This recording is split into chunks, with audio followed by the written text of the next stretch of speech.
जय श्री राम दोस्तों। स्वागत है आप सभी का हमारे YouTube channel RG current affairs पर। और आज डेट हो गई हमारी 6 मार्च 2025।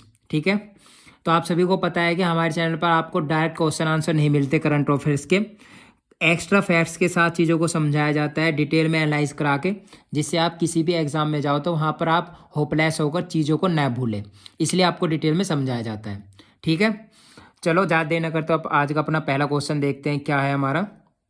तो आज का हमारा पहला क्वेश्चन है क्या कि हाल ही में भारतीय प्रतिभूति और विनिमय बोर्ड, जिसको शॉर्ट फॉर्म में क्या कहेंगे, सेबी, का 11वां अध्यक्ष किसे नियुक्त किया गया है। अपॉइंटमेंट से रिलेटेड क्वेश्चन है, एग्जाम्स में बहुत ही ज़्यादा इंपॉर्टेंट हो जाते हैं ये अपॉइंटमेंट। बहुत क्वेश्चन आते हैं, आप किसी भी एग्जाम में देख लेना प्रीवियस ईयर के, जब आप क्वेश्चन देखोगे अपॉइंटमेंट से रिलेटेड क्वेश्चन आते हैं। तो आंसर क्या हो जाएगा हमारा, हाल ही में प्रतिभूति और विनिमय बोर्ड सेबी का 11वां अध्यक्ष किसे नियुक्त किया गया है। तो आंसर हो जाएगा हमारा सी, तुहिन कांता पांडे। क्या हो जाएगा, तुहिन कांता पांडे।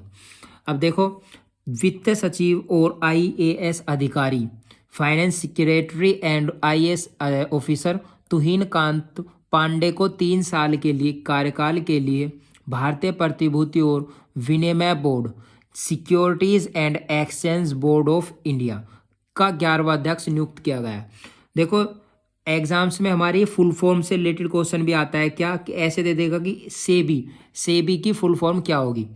नीचे ऑप्शंस में आपको दे देंगे ऑप्शंस और फिर पूछेंगे। तो सेबी की फुल फॉर्म है हमारी securities and exchange board of India. ठीक है, securities and exchange board of India. और देखो, वह माधवी परी बच की जगह लेंगे। तो वह किसकी जगह लेंगे, ये भी इंपॉर्टेंट हो जाता है हमारा, किसकी जगह लेंगे, माधवी परी बच की जगह लेंगे। ठीक है, आया आपके क्वेश्चन समझ में। नेक्स्ट क्वेश्चन देखते हैं हमारा क्या होगा, कि हाल ही में भारत में क्रेटेशियस काल के, कौन से काल के, क्रेटेशियस काल के पेड़ का जीवाश्म कहाँ पर मिला है। तो कहाँ पर मिला है हमारा, झारखंड में ये हमारा जीवाश्म मिला है। अब देखते हैं डिटेल में समझते हैं क्या, कि भूविज्ञानी रंजीत सिंह, कौन, भूवैज्ञानिक रंजीत सिंह के नेतृत्व में भूवैज्ञानिकों और वन अधिकारियों की टीम को झारखंड के पाकुड़ जिले के ब्रह्मसिया गांव के पास राजमहल पहाड़ियों में एक दुर्लभ और अच्छी तरह से संरक्षित 14 भागों में विभाजित लगभग 20 फुट ऊंचे पेड़ का जीवाश्म मिला है। ठीक है, तो एग्जैक्ट जगह क्या है हमारी, झारखंड के पाकुड़ जिले के ब्रह्मसिया गांव के पास राजमहल पहाड़ियों में। भूविज्ञानी रंजीत सिंह के अनुसार यह जीवाश्म लगभग 100 से 145 मिलियन वर्ष पुराना है। कितने वर्ष मिलियन, 100 से 145 मिलियन वर्ष पुराना है। यह पेड़, जिसे क्रेटेशियस काल का माना जा रहा है, अपने वास्तविक रूप में जीवाश्म हो गया है, फोसिल्स हो गया है हमारा, किस में हो गया है, जीवाश्म रूप बन गया है। ठीक है, नेक्स्ट क्वेश्चन देखते हैं हमारा क्या होगा। नेक्स्ट है, हाल ही में 49वां, कौन से नंबर का, 49, 49वां सिविल लेखा दिवस कब मनाया गया है। सिविल लेखा दिवस कौन से वा, 49वां सिविल लेखा दिवस हमारा कब मनाया गया है। तो आंसर हो जाएगा हमारा 1 मार्च। क्या हो जाएगा आंसर, 1 मार्च। तो केंद्रीय वित्त मंत्री निर्मला सीतारमण 1 मार्च को भारतीय सिविल लेखा सेवा के स्थापना दिवस पर 49वें सिविल लेखा दिवस समारोह की अध्यक्षता करेगी। देखो, यहाँ पे हमें एक और फुल फॉर्म मिल गई है, अच्छे से देखना क्या, कि इंडियन सिविल अकाउंट्स सर्विस, जिसे शॉर्ट में क्या बोलेंगे, ICAS।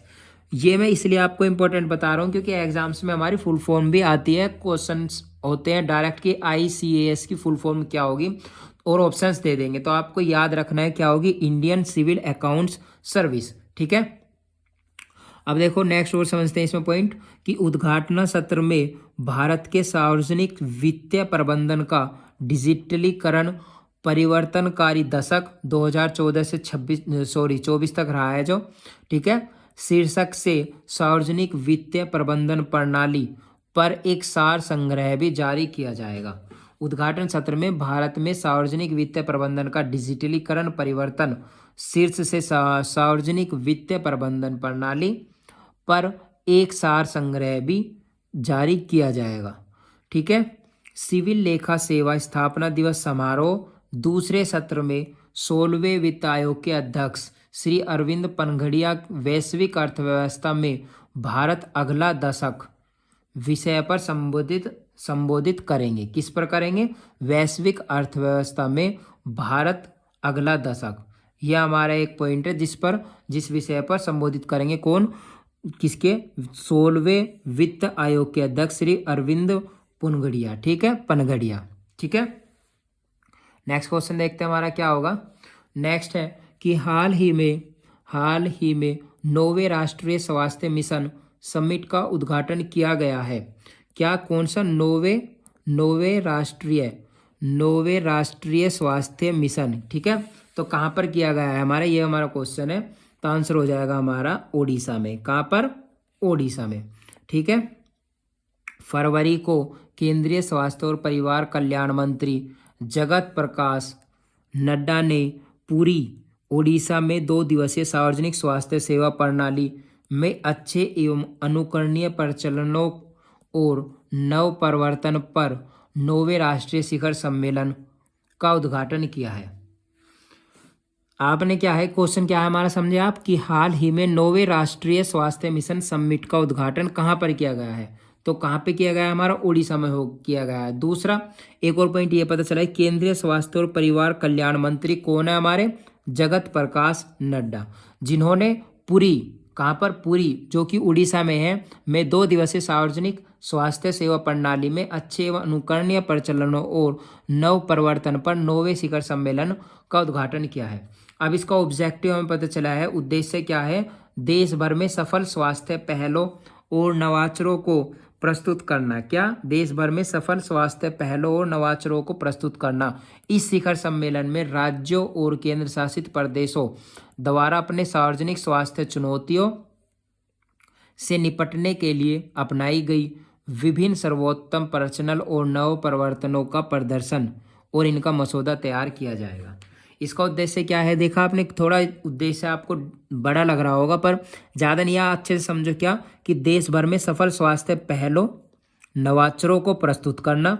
इस शिखर सम्मेलन में राज्यों और केंद्र शासित प्रदेशों द्वारा अपनी सार्वजनिक स्वास्थ्य चुनौतियों से निपटने के लिए अपनाई गई विभिन्न सर्वोत्तम प्रचलनों और नव प्रवर्तनों का प्रदर्शन, इनका मसौदा तैयार किया जाएगा।